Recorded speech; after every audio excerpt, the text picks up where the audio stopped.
என் நாணயம் குறித்து எதிர்க்கட்சிகள் கூட வைக்காத குற்றச்சாட்டை மல்லை சத்யா வைத்துள்ளதாக மதிமுக பொதுச் செயலாளர் வைகோ தெரிவித்துள்ளார்.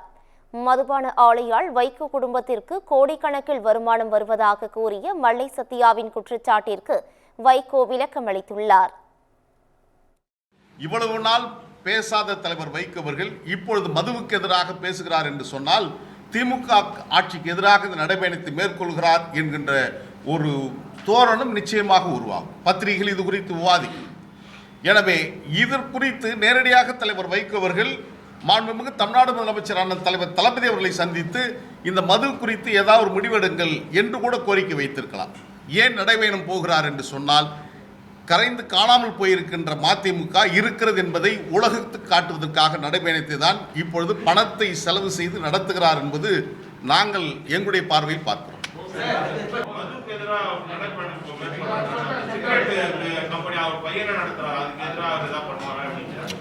அது இப்போ அவர் என்ன சொல்றாருன்னா நாங்கள் அந்த கம்பெனியை நாங்கள் கொடுத்துட்டோம் அப்படின்னாரு. அவங்க உறவினர் தான்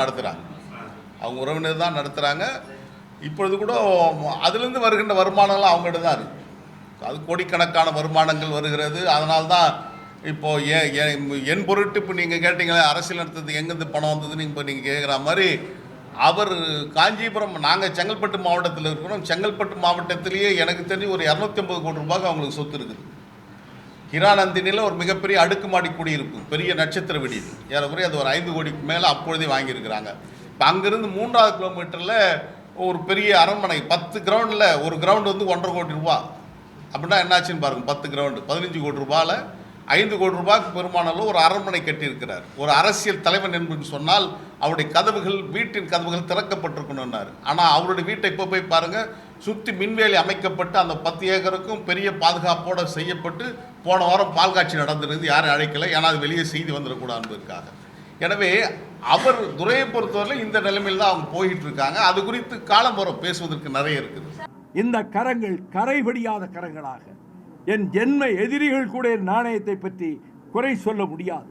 ஸ்டெர்லைட்காரன் தவம் கிடந்தான் என்னை சந்திப்பதற்கு என் ஆபீஸ் வாசல்ல. ஜம்மு காலத்திலே வடிகட்டிய பொய்களை சொல்லி இந்த பழி தூற்றுவதன் மூலம், இந்த ஏசல் மொழிகளை வீசுவதன் மூலம் எங்களுடைய பயணத்தையோ எங்களையோ கொச்சைப்படுத்த முடியாது. மக்கள் மன்றத்தில் வைகோ என்றார் நேர்மையின் நெருப்பு, நாணயத்தின் கவசம் என்பதை என்னுடைய 61 ஆண்டு கால பொது வாழ்க்கையில் நிரூபித்திருக்கிறேன்.